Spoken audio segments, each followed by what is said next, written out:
Résumé. J'ai placé à Lyon en 1772 dans un contexte social, culturel et professionnel, de famille. Anthelme Sève vient du Bugey et Antoinette Juillet de Fontaine. De leur union naîtront 5 enfants, dont le héros Joseph Sève, né à Lyon le 17 mai 1788. Il deviendra d'abord un marin-soldat, puis un cavalier du 6e régiment de hussards de l'armée impériale. Ce livre s'achève le 20 avril 1808, Joseph va bientôt avoir 20 ans.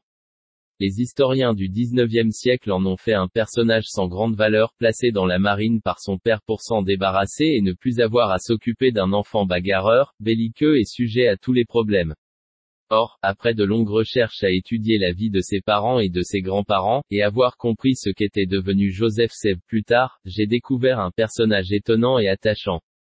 Je rappelle qu'en Égypte, sa deuxième patrie, il a encore des descendances qui ne l'ont pas oublié. Joseph Sève a été un des fondateurs de l'Égypte moderne au XIXe siècle et s'est éteint le 12 mars 1860 au Caire. En pleine période révolutionnaire, un enfant de 5 ans part en exil à lui, dans le village de son père. Il y trouve une autre vie. Il passe du monde urbain au monde rural. Avec ses parents, exilés eux aussi avec lui, il se forge un tempérament de travailleur, de valeur, entraîné par une très jeune préceptrice dévouée et merveilleuse pour combler les malheurs de la Révolution. C'est un enfant généreux, créatif et plein de bonheur. Ses parents découvrent dans ces lieux apaisés un enfant très doué, au point qu'à 10 ans il a les compétences pour postuler au concours pour rentrer dans une des écoles de la marine. C'est une arme d'exception, 100 élèves par an sortent de chacune des 4 écoles de France, dont celle de Toulon où va entrer Joseph Sève le 2 Vendémiaire en 23 septembre 1798.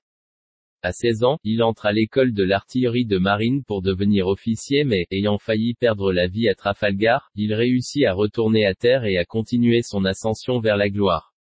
Sa gloire. Sa vie militaire est soutenue par d'illustres personnages tels Bonaparte, de Ségur, Fouché, Savary, Monge, Chaptal. Un de ses maîtres a été Ampère, il a côtoyé Charles Jacquard, il a connu Barret et Ballanche. Il aura les récompenses des braves, mais conservera toute sa vie la saveur d'avoir été un humble, après avoir appris très jeune les fondamentaux maçonniques.